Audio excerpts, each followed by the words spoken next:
कक्षा 7 जो आपका कल पेपर होने वाले हैं उसके लिए महत्वपूर्ण प्रश्न देखेंगे। ठीक है, अपने काफ़ी क्वेश्चन वो वीडियो डाल चुके हैं जो आपके क्वेश्चन चैप्टर में थे, 3 पार्ट थे तो डाल चुके हैं। ठीक है, अब 3 से आगे के देखेंगे। ठीक है, तो वो आपको प्ले लिस्ट में मिल जाएंगे गणित के। अब देखते हैं आगे 4.1 क्वेश्चन। पहला क्वेश्चन है, इसमें दिए गए हैं समीकरण चर का मान ये और बताया कि समीकरण संतुष्ट होता है या नहीं। अगर आपका x का मान x बराबर जे आ जाएगा तो संतुष्ट है, हाँ होगा। अगर नहीं आएगा तो गलत होगा। चलो पहले समीकरण लेते हैं, x + 3 = 0। इसको यहाँ पे लिखेंगे, पहले लेंगे x + 3 = 0। अब अपन क्या करते हैं इसमें बेटा, ये क्वेश्चन आते हैं 100% आएंगे, ध्यान रखना, वेरी वेरी इंपॉर्टेंट है। इसमें क्या करेंगे, पक्षांतर अपन किसका मान चाहिए, अपन को x का। पक्षांतर करने पर लिख देंगे, पक्षांतर करने पर, पक्षांतर करने पर अब अपन को चाहिए x का मान। ठीक है, किसका मान चाहिए, x का। तो अपन 3 को इस साइड भेज देंगे, तो x अकेला बचा यहाँ पे 3, जो प्लस के उस साइड जाएगा किसके हो जाएंगे, किसके हो जाएंगे, माइनस के। अब 0 हट जाएगा, क्यों हट जाएगा, पहले कुछ नहीं था तो 0 था ना, लेकिन अब ये 3 बराबर के उस साइड चले गए ना, तो किसका मान आ गया, -3। तो x का मान अपने कितना मिल गया, -3 मिल गया ना। अब यहाँ पे उन्होंने क्या दिया, x का मान 3, तो ये संतुष्ट हो रहा कि नहीं हो रहा, नहीं हो रहा ना। x = 3 है ना, और अपना मान कितना आया, x = -3, तो संतुष्ट हो रहा कि नहीं हो रहा, नहीं हो रहा ना। तो क्या लिख देंगे, नहीं, बस इतना लिखना। अब दूसरा देख लो एक बार।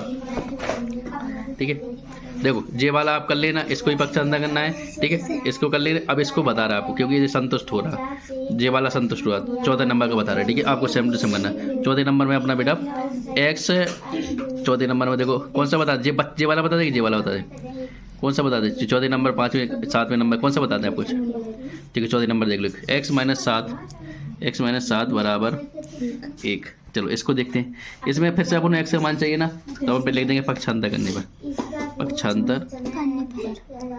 करने पर कर दो। अब x बस चाहिए ना, इधर ध्यान रखना, तो x इधर बचा रहने देंगे।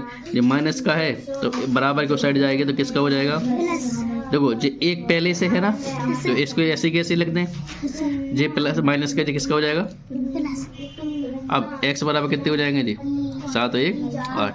अब इनने कितना दिया था 4 नंबर में, x - 7 = 1। इनने x बराबर कितना दिया था, 7, लेकिन अपना आंसर कितना आ रहा, 8।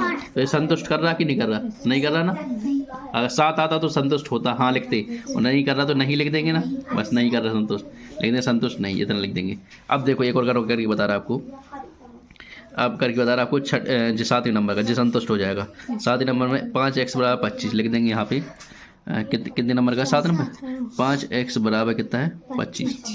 अब देखो इसमें क्या करेंगे, पक्षांतर नहीं करना पड़ेगा, क्योंकि आपको पता है जो इसमें गुणा में है बगल में, तो इसके भाग में जाएगा कि नहीं आएगा। तो अब यहाँ पे x रहने दें, क्योंकि x का मान चाहिए ना, तो ये 25 है, तो अब ये गुणा में तो इसके भाग में जाएंगे, और भाग देना तो आपको पता है कि नीचे वाली संख्या के ऊपर भाग जाता कि नहीं जाता। तो 5 का भाग कितने बार चला जाएगा, 5 बार। तो x का मान कितना आ जाएगा, 5।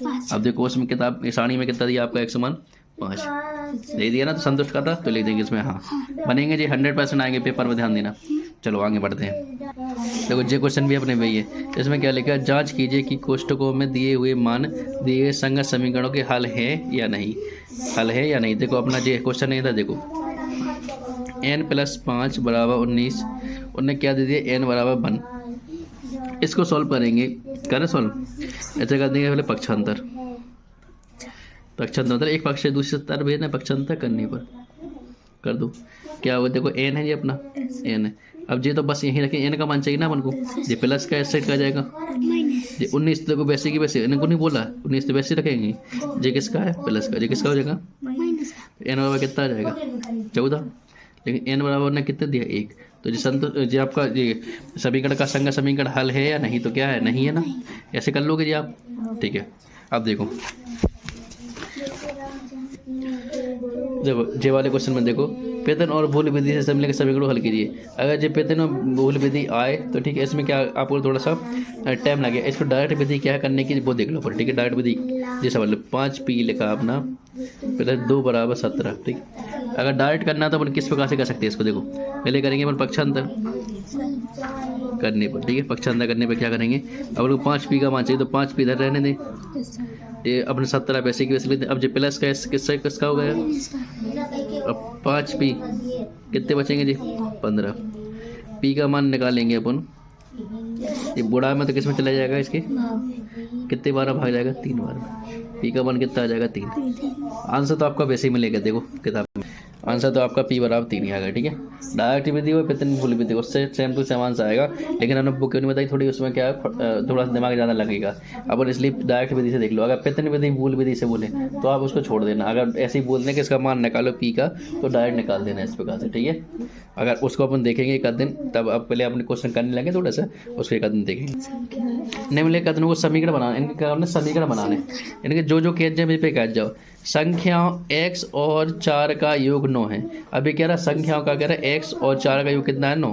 तो यहाँ पे लिख दो x और प्लस 4 कितना हो जाने का योग 9, तो समीकरण बन जाए तुम्हारा। ठीक है, जो आपसे बोलते जाएंगे वो का देना है। 22 में से 2 घटाओ तो घटा दो, पर कितने प्राप्त होंगे 8, तो क्या लिख दो तुम इसको 22 में से 2 घटा दो और कितने लिख दो। समीकरण बनाना है बेटा, समीकरण 22 में से 2 घटा दो कितने बचे 8, ऐसे बनाना समीकरण।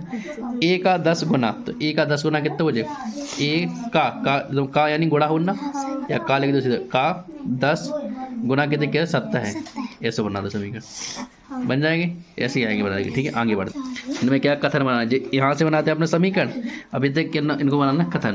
ऐसे लिख देंगे P में 4 जोड़ने पर कितने प्राप्त होते हैं 15, M में से 7 घटाने पे कितने प्राप्त होते हैं 3, ऐसे बना दोगे। अब इसमें क्या समझाएं, इन क्वेश्चन में क्या बोल रहा है वो, पहले चर को पृथक करने वाला चरण बताइए और वह समीकरण को हल करिए। ठीक है, अब देखो इसको अलग पृथक करने के लिए जैसे अपन समीकरण लिखा है यहाँ पे, समझो x माइनस 1 बराबर कितना है, पर 0 है। अब पृथक चर क्या होती है अपने, चर क्या होती है ध्यान रखना। यहाँ पे देखो, यहाँ पे देखिए चर क्या होते हैं अपने ABCD के जितने भी अक्षर है ना, A से लेकर Z तक, इसके अंदर जो भी सारे अक्षर आते हैं वो क्या होते हैं चर। अक्षर क्या होते हैं हम एक बार बता भी चुके हैं आपको, गिनती के जितनी भी गिनती होती है वो क्या होती है आपके अक्षर, चर होते हैं ABCD के पूरे अक्षर, चर क्या होते हैं गिनती के अक्षर। ठीक है, अब वो इसमें बोल रहे थे पहले चर को पृथक करने वाले चरण बताइए और फिर समीकरण को क्या करना है, हल करना है। अब देखो चर को पृथक करने वाले सब जी है ना, अगर इसमें हम क्या कर देंगे, दोनों पक्ष में एक जोड़ देंगे, जोड़ने पर तो क्या होगा देखना, x माइनस 1 प्लस 1, यहाँ पे 0 में 1 जोड़ देंगे, तो देखो 0 कट जाएगा ना, ये प्लस का माइनस का, तो x बड़ा का मान कितना आ जाएगा 1, आ जाएगा नहीं आ जाएगा। अब इसी प्रकार अगर अपन क्या करेंगे, इधर देखो इसमें से किसी को भी ले लो, इसमें से ध्यान देना जी x की बगल वाला पद अपन को करना है। ठीक है, जैसे यहाँ पे 6 हो जाएगा, यहाँ पे क्या हो जाएगा 1 हो जाएगा, यहाँ पे क्या हो जाएगा, यहाँ पे ये हो जाएगा। समझ में आई कि नहीं आई, एक आध और पता है करने। ठीक है, अब इनमें जो बोलते जाए वही करना है। ठीक है, इतने आसान तरीके से दे रहे हैं वो। ठीक है, देखो यहाँ पे क्या करेंगे, x प्लस 6 बराबर 2, इसको कैसे करेंगे, x प्लस 6 बराबर 2, दिखाई दे रहा नहीं दे रहा, यहाँ देखो, तो यहाँ पे क्या करेंगे, अब देखो जी x के पद को देखना है, इधर पे प्लस 6 है तो अपन क्या करेंगे, -6 से दोनों पक्ष में क्या कर देंगे, घटा देंगे, -6 दोनों पक्षों में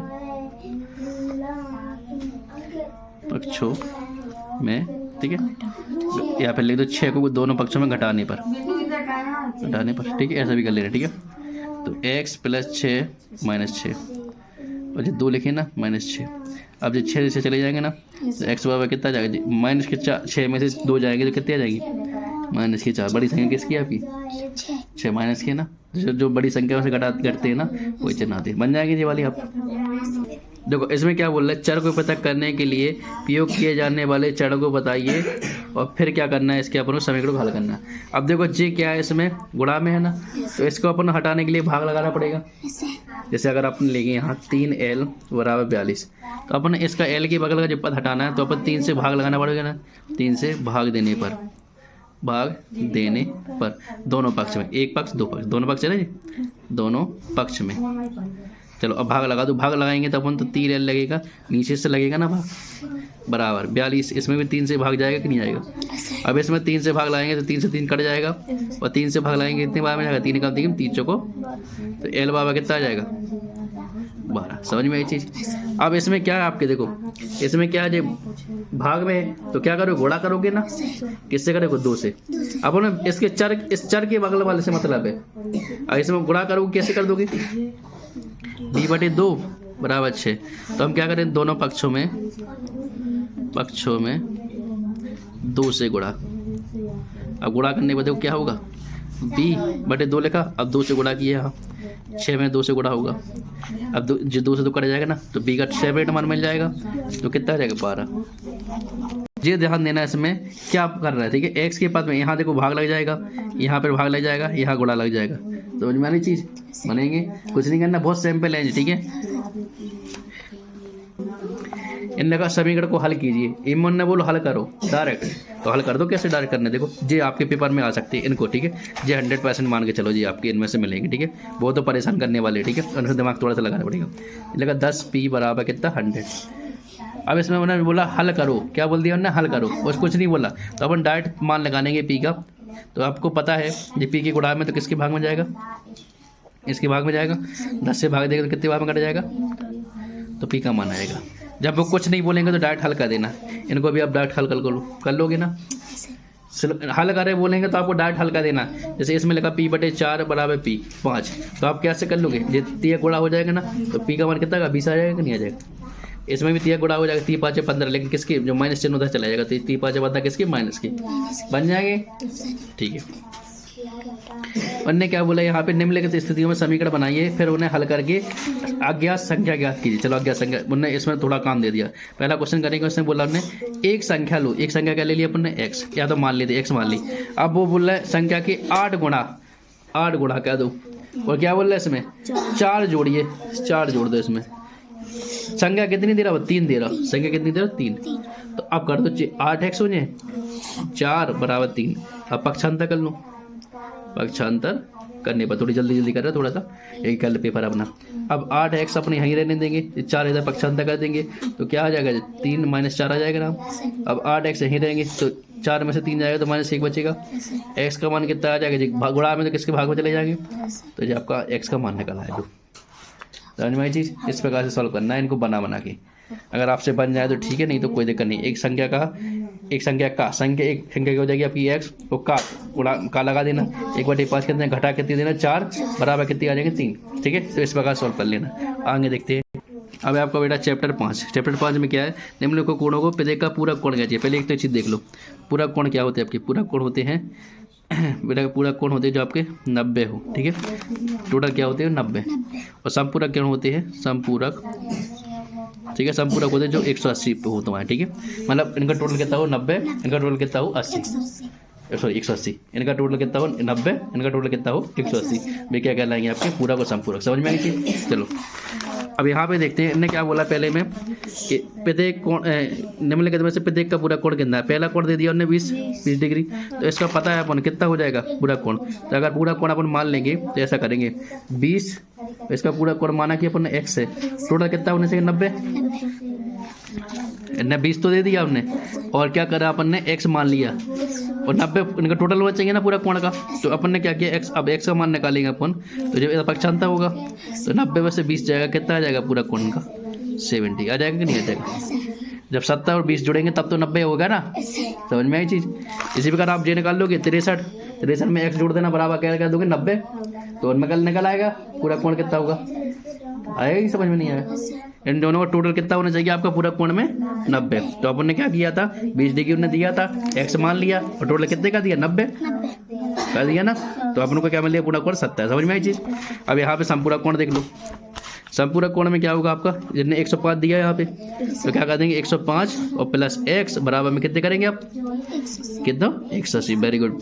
अब क्या करेंगे x का मान निकाल लो यहाँ पे, 180 में से ये घटा दो 105, जल्दी थोड़ा स्पीड से हो जाए ताकि और देख सकें। कितना आएगा अपना 5, एक जाएगा तो आपका आ जाएगा 7, 75 डिग्री कितना आ जाएगा आपका समझ में आई चीज़। आगे आप सॉल्व कर लोगे इनको, ठीक है। ये आपके आने के चांस 100% ध्यान रखना, आपके मिलेंगे ये 2 पे, ठीक है। अब देखो यहाँ पे देखो, कोणों के निम्नलिखित अंगों में से पूरक एवं समपूरक कोणों को पृथक कीजिए। इनको जोड़ोगे देखो, अगर 90 आया तो कितना हो जाएगा पूरक, और अगर 180 आया तो कितना हो जाएगा, बस इतना करना है आपको, जोड़ लोगे इनको, ठीक है। अब यहाँ पे क्या 2 ऐसे कोण समपूरक हो सकते हैं जिनमें से उनमें से दोनों कोण क्या हो आपके, देखो समपूरक कोण अपन पता कितने हैं 180 डिग्री, इनका मान कितना हो जाएगा 180 डिग्री। तो यहाँ पे देखो न्यून कोण क्या होते हैं जो 90 से छोटे हों, 90 से छोटे के जो हों, 90 से छोटे हों वो क्या कहलाती है अपनी न्यून कोण, क्या कहलाती है न्यून कोण। हम बता चुके हैं सर न्यून कोण, ठीक है। क्या कहलाएंगे आपको न्यून कोण, अरे यार न्यून ऐसे लिखेंगे न्यून कोण, स्पीड से चल रहे। 90 से छोटे वो क्या कहलाएंगे आपके न्यून कोण। और आपके 90 से अधिक हों, 90 से कैसे हो अधिक, वो क्या लेंगे अधिक कोण, क्या कहलाएंगे वो अधिक कोण। जो आप 90 से अधिक हो अधिक कोण और 90 से कम हो न्यून कोण, और जो 90 बस हो 90 के बराबर तो वो क्या कहलाएंगे समकोण। ये चीज़ समझ में आई, ये आपकी परिभाषा लिखने के लिए आ सकती है 100%। देखना परिभाषा लिखने के लिए आएगी, ठीक है। अब देखो यहाँ पे चीज़, अब वो क्या बोल रहा है न्यून कोण। अब बेटा एक चीज़ देखना, 90 से छोटे वाले जैसे 90 होगा, 30 होगा, 60 होगा, ऐसे होंगे ना। 90 और 60 और 90 को जोड़ो कितने आएंगे 150। ये 180 के पहुँचे नहीं पहुँचे, 90 और 30 जोड़ दो कितने हो जाएंगे 120। मतलब ये जो 90 न्यून कोण होंगे उनका टोटल 180 तो आएगा नहीं, तो ये तो हो नहीं सकते आपके। तो इसमें क्या हो जाएगा क्या ऐसे दो कोण संपूरक कोण हो सकते हैं, तो इसमें क्या होगा नहीं। अधिक कोण मतलब 90 से अधिक होंगे, 90 डिग्री 100 डिग्री इनको जोड़ेंगे तो ये तो 180 से आगे हो जाएंगे ना। ये 180 से ये कितने होंगे 190 होंगे कि नहीं होंगे, तो क्या हो जाएगा, तो ये क्या हो गया ये संपूरक हो पाएंगे कि नहीं पाएंगे, नहीं हो पाएंगे ना। इनका जोड़ तो ज़्यादा हो रहा ना, तो संपूरक थोड़ी कहलाएंगे। तो ये भी क्या होगा आपका नहीं, ये भी नहीं, ये भी नहीं, लेकिन समकोण हो सकते हैं क्योंकि 90 प्लस 90 कितने हो जाएंगे 180 डिग्री। तो ये संपूरक होंगे नहीं होंगे, बनेगा, ठीक है। यदि दो कोण पूरक है तो उनके मापों का योग, यदि दो कोण संपूरक है तो उनके मापों का योग, संपूरक यानी 180 से 180। यदि दो असन्न कोण संपूरक हैं तो इनके, ठीक है। देखो यदि दो कोण पूरक हैं तो हमने क्या बताया, दो कोण पूरक हों तो टोटल कितना हो जाए पूरक कितना होइए 90, क्योंकि हमने क्या अभी निकाला था थोड़ी देर पहले एक्स जैसे कहते 20 डिग्री प्लस एक्स किया था ना 90, मतलब इन दोनों का योग कितना बन सके 90। तो क्या हो गया बोल, तो ऐसे ने क्या बोला दो कोण पूरक हैं तो उनके मापों का योग कितना होना चाहिए 90। यदि समपूरक है तो मापों का योग कितना होना चाहिए। यदि दो असन्न कोण समपूरक है तो क्या कहलाएंगे आपके रैखिक। अगर दो असन्न कोण समपूरक हैं तो कैसे होंगे वो रैखिक, ठीक है। ये हो जाएगा 6.2। इनमें जो क्वेश्चन आपके पूछे गए हैं आए भी हैं पेपर में। इसमें क्या बोला, निम्नलिखित आकृतियों में अज्ञात बाह्य आकृति का मान ज्ञात करो। देखो ये आकृति बनी ना अपनी, इसमें कुछ नहीं करना अपना, पहली आकृति अपनी ये बनी, यहाँ पेपर में मिलेगी, ठीक है। या पेपर में नहीं देंगे तो फिर थोड़ी भाषा भी दे सकते हैं, लेकिन जहाँ आता है आपके चांस है पेपर में देंगे, ठीक है। बोला एक्स निकालो, क्या निकालो इसका एक्स। तो इसकी आकृति निकालने के लिए क्या करते हैं अपन, इन दोनों को जोड़ देते हैं। तो इन दोनों को जोड़ो 50 डिग्री प्लस 70 डिग्री बराबर में कह दो एक्स, कितने हो जाएंगे 7 5 12 120 डिग्री। ये आपका आंसर हो जाएगा, कुछ नहीं करना आपको। इनको बस बाहर जो इनको जोड़ दोगे तो ये मिल जाएगी, इनको जोड़ दोगे ये मिल जाएगी, क्योंकि सब बाहर बन रही ना आपकी, निकाल लोगे तो अपना 120 आंसर आ जाएगा, ठीक है। चलो देखो इनमें क्या किया, आकृति अंतःकोण एक्स निकालना है। मतलब देखो इन्होंने क्या किया था, यहाँ पे क्या अपन इनको जोड़ देते, इनको जोड़ते। अब उन्होंने क्या बोल दिया, इनका मान दे दिया, मतलब इनको जोड़ेंगे और बराबर में क्या लेते हैं 115। कैसे करेंगे देखो इधर हम चित्र नहीं बना, चित्र आपके सामने है, ठीक है। क्या करेंगे अपन को पता है ना, इनका जोड़ कितना होता है इसके बराबर। तो एक्स प्लस कितना लिख देंगे 50 डिग्री बराबर कितने लिख देंगे 115 डिग्री। आगे समझ में, तो अपन पक्षांतर कर देंगे इधर पे, तो 115 डिग्री माइनस 50, तो एक्स बराबर कितना आ जाएगा आपका 5 और यहाँ पे 6 65 डिग्री आ जाएगा, निकाल लोगे। मतलब जब आपका क्या हो बाहर का पूछा गया हो इनके, तो इनको जोड़ दोगे, और जब आपका अंदर का दिया हो मतलब तो क्या करोगे, इनका जोड़ कितना होता है इतना होता है, निकाल लोगे। 100% आएंगे जी, आपको ध्यान रखना। जितनी भी क्लास होने वाली है आपको ऐसे क्वेश्चन मिलने वाले, ठीक है। तो ये करके देखना, ठीक है। निम्नलिखित आकृतियों में अज्ञात एक्स है, अज्ञात एक्स निकालो। अब उनको पता है सब त्रिभुज के मान कितने होते हैं 180 डिग्री। इसमें देखो ना 2 के मान दिए, 30 के मान दिए, तो यहाँ पे लिख देंगे। देखो एक त्रिभुज बना लो पहले यहाँ पे अच्छा सा, यहाँ पे समझाने के लिए ABC, ए का 50 डिग्री, ए का 60 डिग्री, पे है एक्स, ठीक। यहाँ पे लिख देंगे। हम सॉल्व करेंगे तो हम जानते हैं क्या जानते हैं त्रिभुज के तीनों कोणों का मान कितना होता है 180 डिग्री। तो तीनों को जोड़ दो, एक्स को जोड़ दो, 50 डिग्री को जोड़ दो और 60 डिग्री को जोड़ दो, कितने लेंगे टोटल में 180 डिग्री। त्रिभुज के तीनों कोणों का योग कितना होता है 180। अब इनको जोड़ दो, एक्स का मान मिल जाएगा नहीं मिल जाएगा, वही तो पूछा, एक्स का मान चाहिए ना उन्हें। तो इनको जोड़ो 5 6 कितने हो जाएंगे 5 6 11 110 हो जाएगी। अब इनको क्या कर देंगे पक्षांतर, तो एक्स का मान मिलेगा कि नहीं मिलेगा, 180 में से घटा दो कितने 110, कितने आ जाएंगे 0 7 70 आ जाएंगे ना। ऐसे निकाल लोगे, सब में आपको यही करना है। अब देखो यहाँ पे, देखो यहाँ पे दिक्कत आएगी आपको, क्योंकि यहाँ पे उन्होंने क्या नहीं दिया आपको, किसी का मान नहीं दिया। तो यहाँ पे देख लो, यहाँ के लिए अपनी फायदेमंद, ठीक है। इसको अपन क्या करते हैं, यहाँ पे करके दिखा दिया आपको, ठीक है। देखो जैसे मन ने क्या किया, 3 में x दिए ना, तो अपन फिर भी अपन जानते हैं, क्या जानते हैं, तीनों गुणों का कितना होता है 180 डिग्री। तो लिख देंगे यहाँ x प्लस x बराबर कितने लिखते हैं 180 डिग्री। अब 3 को जोड़ेंगे तो 3x हो जाएगा ना 180 डिग्री। अब गुणा में तो किसके भाग में जाएगा ना 180/3, 3 18 कितना आ जाएगा 60 आ जाएगा। तो तीनों का मान कितना आ जाएगा 60। इसमें परेशानी होगी क्या, देखो उन्हें 2x दिया और x दिया, इसका मान क्या होता है 90 डिग्री होता है ना। तो ये क्या दे दिया 90 डिग्री, तो जे जोड़ लोगे सब 90x और 2x कितने हो जाएंगे तुम्हारे, इनको जोड़ लोगे बराबर कितने लगे 180 बन जाएगा, बनेगा, ठीक है। 6.5, ठीक है। इसमें PQR एक त्रिभुज है जिसका पी कोण समकोण है, क्या है समकोण। ध्यान देना समकोण की बात उसी में पाइथागोरस पे बनेगी, इसमें पाइथागोरस है।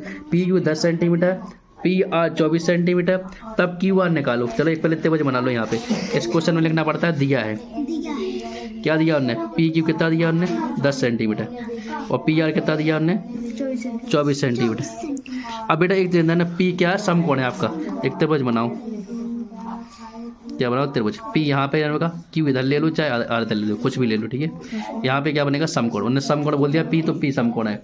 अब उन्होंने क्या होगा PQ का है P और Q, इसका मान कितना दे दिया उन्होंने 10, इसका PQ मान 10 दिया, PR का मान 24, PR का है PR, इसका मान 24, इसका मान निकालना QR का। तो यहाँ पे लिख देंगे त्रिभुज PQR में पाइथागोरस प्रमेय, किससे पाइथागोरस प्रमेय से, ठीक है, प्रमेय से, ठीक है बेटा। एक चीज़ बता दें, जी खड़ा वाला क्या कहलाता है लंब, क्या कहलाता है खड़ा वाला लंब, और जी लेटा वाला क्या होता है आधार, जी क्या होता है लेटा वाला आधार। और उसकी कैण के सामने 90 डिग्री के सामने की वजह क्या होती है कैण, 90 डिग्री के सामने की वजह क्या होती है कैण, ध्यान रखना हमेशा, जी चीज़ बहुत जरूरी है। तो पाइथागोरस प्रमेय क्या होती है, कैण का स्क्वायर बराबर आधार का स्क्वायर प्लस लंब का स्क्वायर, ये होती है आपकी पाइथागोरस प्रमेय। कैण का स्क्वायर बराबर आधा का स्क्वायर प्लस लंब का स्क्वायर। कैण तो अपने पास है नहीं है, तो QR लिख दें हम, QR का स्क्वायर लिख दें। आधार है ना कितना है आधार 10 का स्क्वायर हो जाए, लंब कितना है 24 का स्क्वायर हो जाएगा। लगाओ 10 का स्क्वायर 100 हो जाएगा, 24 का कितना होता है स्क्वायर 576, ये हो जाएगा, ठीक है। जोड़ दो इनको, ये हो जाएंगे आपके 6, ये आपके 7 और ये कितने हो गए 6, कितने हो जाए हाँ 5 676 कुछ। देखो यहाँ तक आ गया जी अपन, यहाँ QR स्क्वायर में चल रहा ना अपना QR। अब बेटा हम अगर इसका स्क्वायर हटाएंगे तो इस पर क्या आ जाता है रूट, ये तो पता है ना आपको, इसका स्क्वायर अगर इस साइड भेजेंगे तो क्या आ जाता है रूट। अब ये रूट कब खुलता है, जब इसके अंदर से देखो 2 की खाल लगी थी ना जी, तो इसके अंदर 2 जोड़ा होने चाहिए। तो अगर 26 × 26 लिखेंगे अपन तो कितने बन जाएगा 676। तो अब जब जोड़ा बन गया ना इसका, तो अब क्या हो जाएगा इसका जोड़ा निकल आएगा, तो 26 निकल, मतलब अब रूट हट जाएगा इसमें से, लेकिन एक 26 आएंगे, दोनों नहीं आएंगे, ठीक है। समझ में एक चीज़, तो जी आपका है 100% आती है पाइथागोरस प्रमेय, आपकी लास्ट में आती है, ठीक है। आज यहीं समाप्त करते हैं क्योंकि वीडियो लंबा हो रहा है, ठीक है। बाकी आपको रिवीजन करना है। धन्यवाद।